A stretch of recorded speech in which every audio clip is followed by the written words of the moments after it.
जी, आज के समय में जो गलत संगति हो गई है और चार लोग क्या कहेंगे, इससे कैसे बचें, अंदर ही बार बार आता है जब चार लोग किस कोटि के क्या कहेंगे?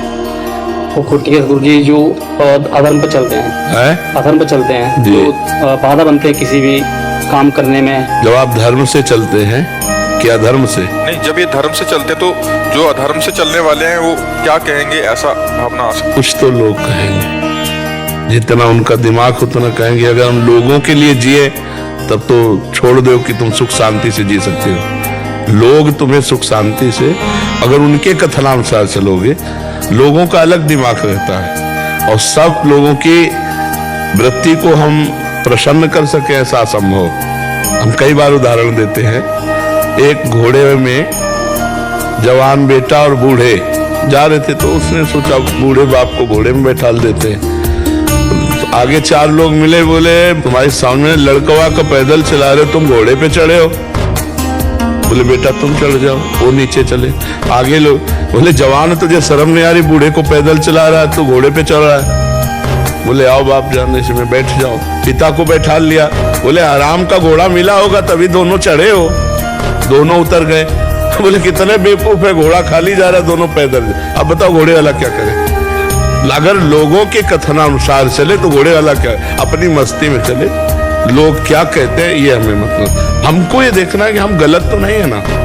अगर हम गलत हैं, लोग हमको गलत कह रहे हैं, तो हमें सुधार करना चाहिए, हमें बुरा नहीं मानना चाहिए। और अगर हम सही चल रहे हैं, तस्मात् शास्त्रम प्रमाणन्ते कार्या कार्यो व्यवस्थितो, फिर लोग क्या कहते हैं इस पे हमें ध्यान देना। सर जी, क्या हो गया आजकल ऐसी मान्यता हो, जैसे कि भजन तो वृद्धावस्था में किया जाता है, अभी कोई नौजवान अगर करना शुरू कर दे तो आस पड़ोस वाले कहने लग जाते हैं। तो ये मतलब खुद में निष्ठा कैसे आए, दृढ़ता कैसे आए कि नहीं मुझे भजन ही करना है? ये तो दृढ़ता आपको धारण करनी पड़ेगी कि मैं सत्य मार्ग का पथिक हूँ। एक ने जवान प्रश्न किया था कि जवानी तो भोगों के लिए है, बुढ़ापा में भजन कहा गया है, तो हमें वो व्यक्ति में बताओ, मिलाओ कि जो जवानी में भोगों में बिताया हो, बुढ़ापा उसका भजन में हो, वो हमें व्यक्ति बताओ। कोई ऐसा व्यक्ति, अगर उसने जवानी में संस्कार नहीं डाले भजन के, तो बुढ़ापे में भजन नहीं हो सकता। पक्की बात समझो, क्योंकि आप साधारण बात समझ लो कि एक पिस्तौल चलाना जैसे किसी ने नहीं सीखा, तो बुढ़ापे में वो निशाना मार देगा क्या? अगर आर्मी में रहा है तो ऐसे फौरन मार देगा, क्योंकि उसका अभ्यास है। तो तुम मन को भगवान में कैसे लगा लोगे बुढ़ापे में, जब इंद्रियां शिथिल है, शरीर पीड़ा युक्त है, नाना प्रकार की वासनाओं का जाल बिछा है, तो बुढ़ापे में तुम भगवान में चित्त को लगा लोगे। अगर जवानी में तुमने अभ्यास नहीं किया तो बुढ़ापे में नहीं कर पाओगे। देखो आप वृद्ध हो, आप बताओ हमारी बात का कि गलत है कि सही है, आपसे पूछ रहे हैं। देखो आप प्रमाण दे रहे हैं। अगर कोई भी वृद्ध हमें बतावे, यदि उसने पूर्वाभ्यास नहीं किया तो एकदम बुढ़ापे में भजन नहीं कर सकता है। ये हमने बहुत अच्छे से वृद्ध जनों से पूछ करके बातें हम आपको बता रहे हैं और खूब मिल के बता रहे हैं। और आप उससे मिलो जो जीवन में भगवान का भजन किया, वो आपसे वार्ता शुरू कर देगा, भगवान की कोई न कोई वार्ता करेगा। इसलिए ये जो संसारिक जन है, इनका कथन की जवानी भोगों के लिए, बुढ़ापा भजन के लिए, बिल्कुल गलत है। ऐसा कभी नहीं हुआ और ऐसा कभी नहीं हो सकता। जैसे पीछे कहा गया है शास्त्रों में कि गृहस्थी के बाद बुढ़ापे में भजन करने के लिए वनवास जाए, तो उसमें पद्धति थी, पहले वनवास हुआ, पहले वनवास हुआ गुरुकुल में, ऋषियों के समीप, ब्रह्मचारी तपस्या पूरा सब सीखा, और फिर गृहस्थी में गए तो पूर्व का अभ्यास, वो चौथे पन में भजन में फिर लग गए।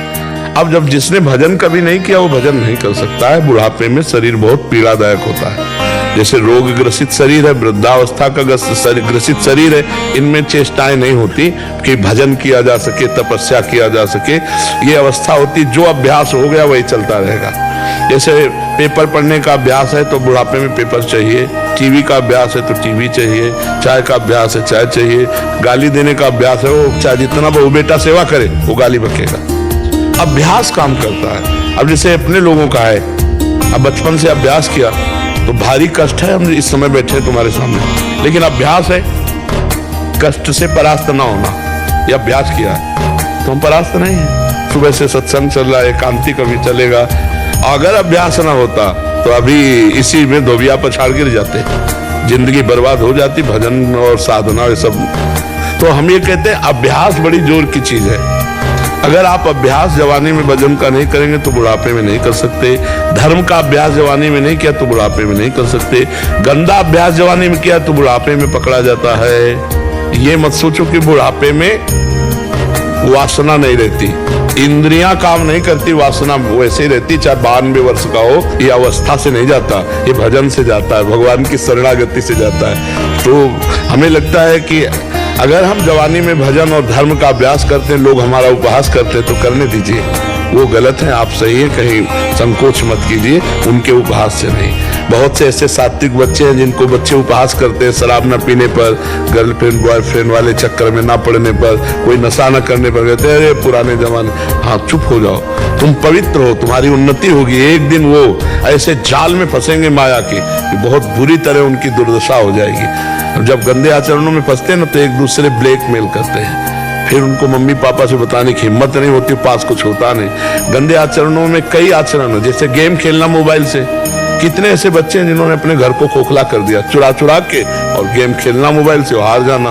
और एडवर्टाइज आती है कि उसने 1 मिनट में कई करोड़ रुपए जीत लिए। तो नए नए बच्चे सोचते हैं कि मम्मी पापा के रुपए चुरा कर गेम खेल कर करोड़पति बन जाएंगे। नहीं, गलत बात। जवानी में जुआ खेलना, शराब पीना, पराई माता बहनों की तरफ व्यभिचार दृष्टि रखना, ये सब सर्वनाश की जड़ है।